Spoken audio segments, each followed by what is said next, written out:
entitlements in your hand on raw land, like agricultural unrestricted land. So we're getting a farm. It's 243 acres, and that land I got it for 8,000, like 200 an acre. When everything in that area is going for 20 to 30 an acre plus, right? 35 an acre plus. So we already bought it at like 20 cents on the dollar or something, right? So that there's one level of value there.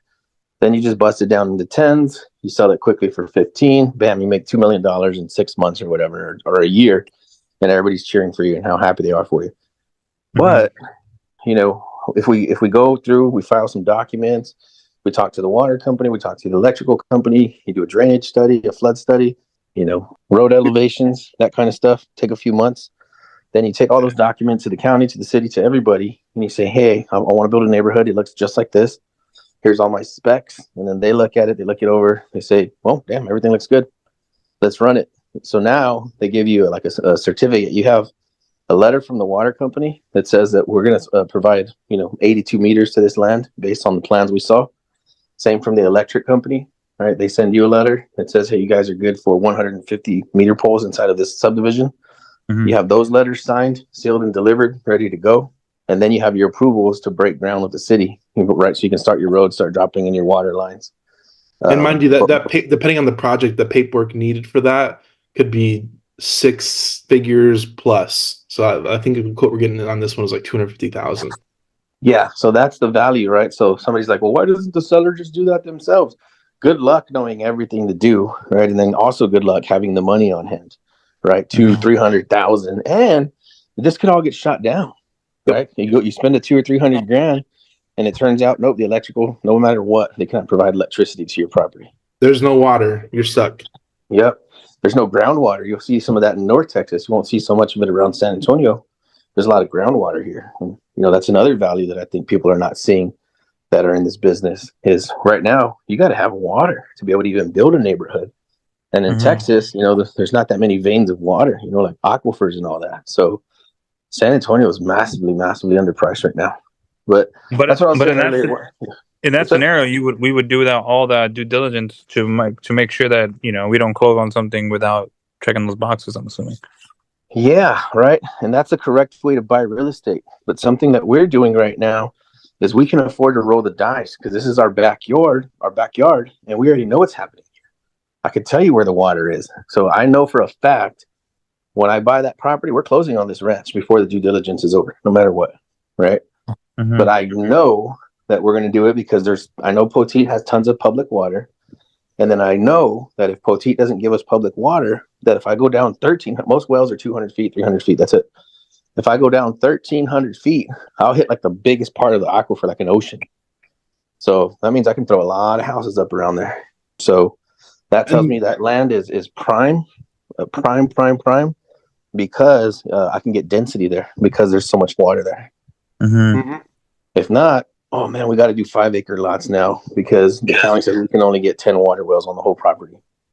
So now there's a lot of profit going to 5-acre lots. Right now, we're trying to get down to 30,000-acre lots. Yeah, and mind you, we're getting steel for 8,000, so it's a 3x still. Yeah. So Plan A was to sell it all as is in big chunks without doing any development, and try to make like a cold milli quick, 6 to 12 months flat. But now that we're going to run $500,000 worth of paperwork on it, get some soil testing done, do a drainage study, all that crap, we might try to sell it for like 6 to 7.5 million, and try to wholesale the deal for 2 million cash to us. Or Plan C is we just go ahead and break ground, go ahead and just start clearing the road, start dropping the water lines in, just get ready to go to war. And then I'm half expecting, when you're calling it around to a developer and saying, hey, I got this property, want to sell. I posted on Facebook.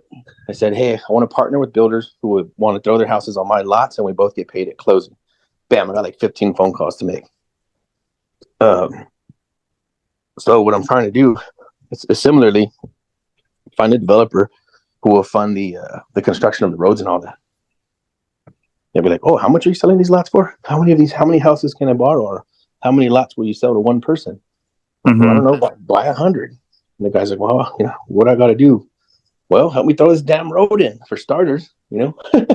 Right. Do you have 500 grand on you I could borrow? That would help a lot. And then I could sign a commitment to say, hey, I'll give you all of Avenue E if, you know, you throw me in a mile of road. Right. Yeah. Yeah. So I'm kind of reverse engineering the funding on this bad boy. Dude, that's freaking creative right there. I love it. That's awesome.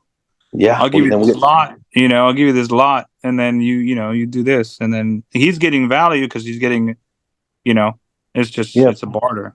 Because how do builders got to make money? They got to go find the land. They got to entitle it. They got to wait 2 years.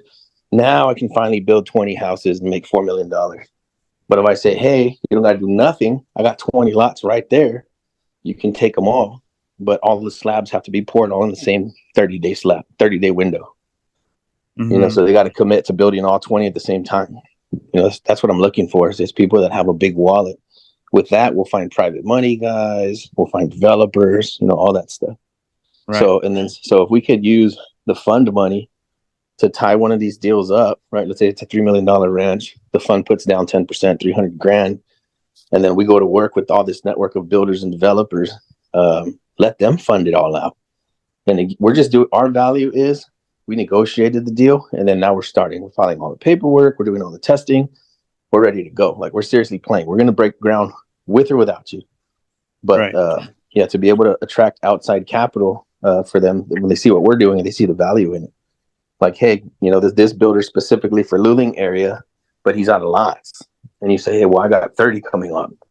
He's like, well, damn, how many can I buy? Like, hopefully all of them. Mm-hmm. Yeah. That's awesome. That's great insight. Yep.